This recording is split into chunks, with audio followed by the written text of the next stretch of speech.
At my company, we used to have producers that at the end of the month would have to reset their numbers every month. A lot of jobs have this, commission-driven jobs.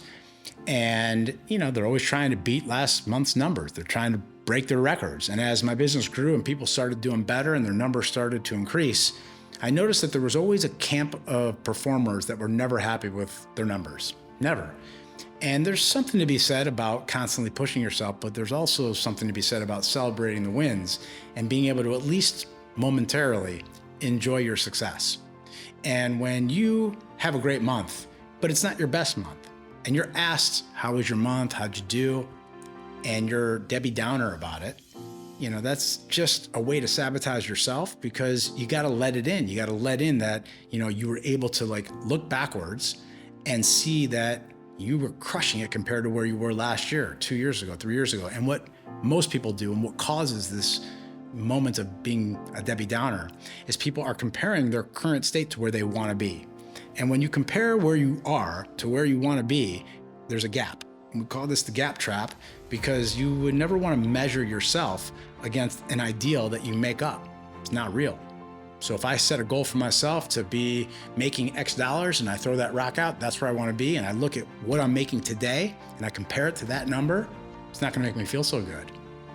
When I look back and realize, wow, I started off making $12 an hour when I first started my career.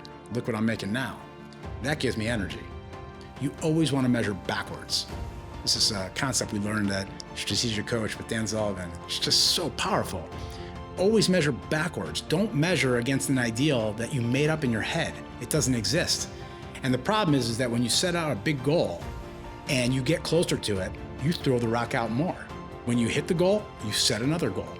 That moment of, I got it, is temporary, and it's usually little satisfaction compared to the rush that you can get on your way to achieving that goal.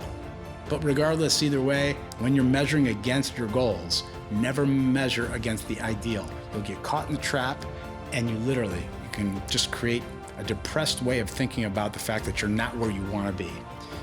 A and B, always measure backwards, and let that energize you. Let that be the leverage that you need to keep going harder and keep going stronger, because you see how far you've come. So never forget where you came from. A lot of entrepreneurs will do that.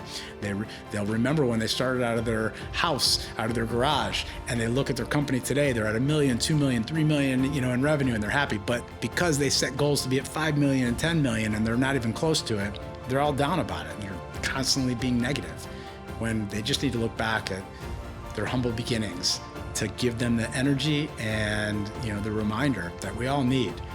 So again, measure against something that's real, not the ideal. Stay out of the gap trap, and have fun. Have fun setting big goals and being energized by how far you've come so far.